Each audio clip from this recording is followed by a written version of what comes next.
there's a lot of things that go into it. I think sometimes when people are sat behind a screen, and I see it a lot on YouTube now, people like speed running, launching a store in 3 hours, ripping someone else's ads, ripping someone else's content, like copying their store.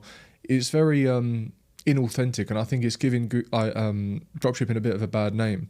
Like, it's something I've been thinking on recently, and it's becoming a bit scammy, a bit like crypto now, like a bit like pump and dump. Like, you're just running up a store that you've copied all of other people's assets, not you particularly, but people on YouTube kind of promoting this. But what they're not talking about on the back end is, like, you are selling these products to real people. You are copying a real business. Like, if you're going to do that, fine, but like, where's your level of authenticity? And think about the repercussions that may come off of the back of that. You know, you're not building something stable. Like, you can still bring a product to market that has demand. You can still source a product from China that is similar to what your competitors are selling, just an unbranded version, and go through the motions. But when it comes to taking other people's content, ripping their ads, it's a bit of a grey area. And I don't know how.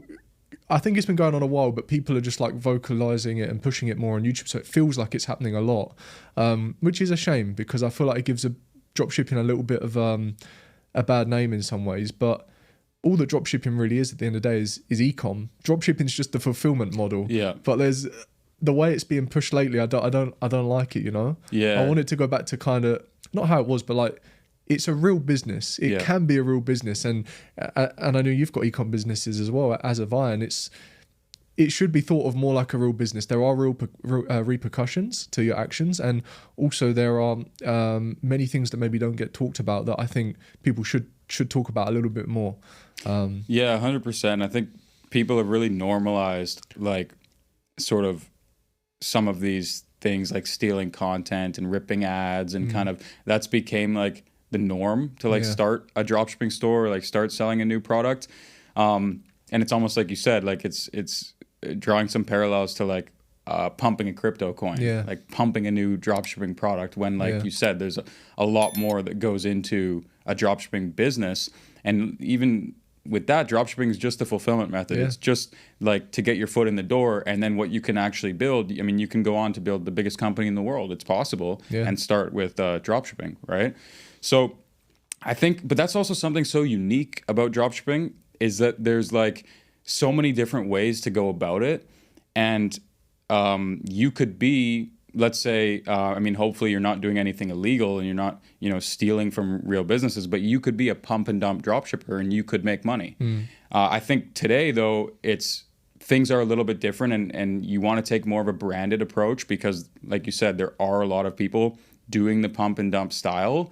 And I think back, 5 years ago with the UVC store that I was talking about, and some of these other products, I was doing the pump and dump style, but I didn't even really know it. Right. Yeah. And just because of my lack of experience and lack of time in the space, I was sort of full-fledged on these pump and dump stores, and I don't regret it. But I do, because I did learn from it. And after that store as well, I learned a lot from all the mistakes that I made. And I went on to like refine my system and fixed all of the places that I went wrong. And then started a bunch more stores after that, and sort of started to have some success, and then started to learn about what like branded dropshipping really is, and how to like actually make a real business and make a real customer experience that, people love, and they love to buy from you, and they enjoy, and you actually have returning customers. And I think now more than ever, dropshipping or just e-commerce is becoming a game of customer retention and not customer acquisition.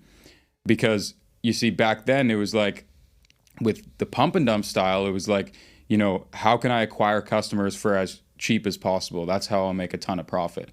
But now, we've seen year over year in the space, social media ad costs are rising, because large corporations are spending more of their marketing budget towards Facebook and Instagram and Snapchat and TikTok, because they've seen the success these platforms yield.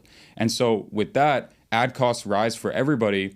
And the only way to get around, ad costs that have risen by 30% over the past year is to build something real, is to build something where, yes, you might be acquiring customers at break even, but if those customers love buying from you and they love your product, they're going to come back. And if you have, email lists set up and SMS and everything that a real brand would have, that's how you're going to actually make profit and make money in the long run.